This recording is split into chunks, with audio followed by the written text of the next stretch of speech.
Hi everyone, it's Catherine here from Inky Fingered Cat. Today's advent card series is stockings, and I've got 3 pre-coloured, as in I've coloured them some time ago, images that have got a little cute baby sticking out at the top of a stocking. So I decided to create a mixed media background for it.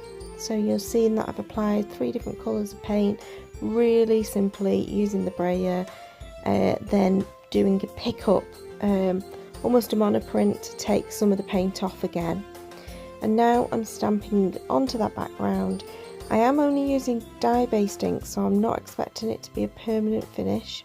These are all Stampin' Up! Inks that I'm using. But I'm using a selection of different colour blues and a few different stamps from the stash. I think they're all Creative Stamping magazine stamps. And then I decided I wanted to add some texture, but rather than the normal modelling paste, I've gone for the transparent glossy texture paste that comes from Ranger.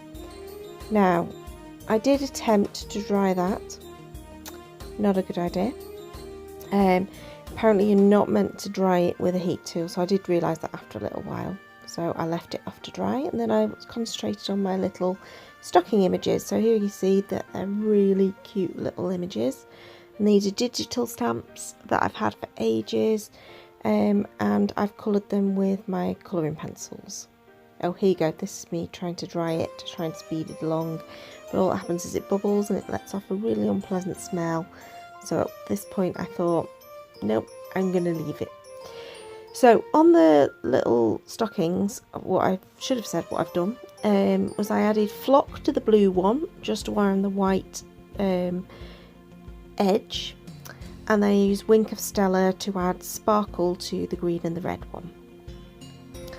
Whilst I was waiting for my background to dry, I die cut a word, Merry Christmas, and I die cut it a few times from a very thin cardstock, stacked it, and then I heat embossed it, and I thought that would work on one of them. And here I've managed to get enough of it dry to be able to cut the 3 panels, which are 3 and I think I cut them to 3.5 by 3.5, and then you can see I die cut some white circles. 2 of them I sort of did as wonky circles, and the other one I've done slightly more as an appropriate ring, so it's sort of similar distance all the way around. Now I decided for a couple of them that I wanted to add some words to the rings. So all I did was I laid up 3 sentiments from that same stamp set that I'd used in the background, and coloured them all, sorry, stamped them all with, I think it was Dapper Denim I went through. It seems to be my favourite colour at the moment. I've used it quite a few times recently.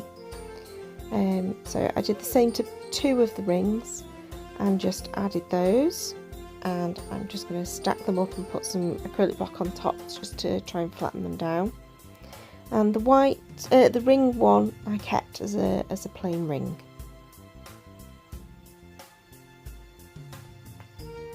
So now I'm just gluing them down, but as I'm gluing this first one down I suddenly think, oh, I could do with a little loop to hang up my little stocking. So I'm adding some baker's twine, which has got a bit of gold to it.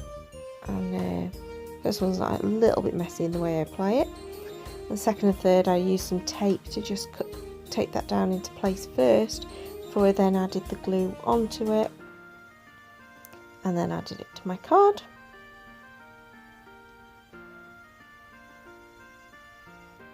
And finally again use some tape it into place before I then glued it down. Now the green one is the one that I wanted to add that die cut sentiment, so again I just added a little bit of glue behind it, and that's that glued down. So all I needed now was my 3 card blanks. So I've got some 4x4 ready-made card blanks. I'm just scoring and really making sure that the fold is nice, crease is nice and flat. And then I am going to stick down, just using some tape runner, my little panels to these 4x4 cards, and it adds, because they're about a 3.5 square, it adds a nice little border to them. So I'm really happy with how these came out. Oh, I did get a little bit of glue on that one, so I just use a glue eraser. There's a few pieces of the masterboard left, so I'll probably be able to use that to do something else.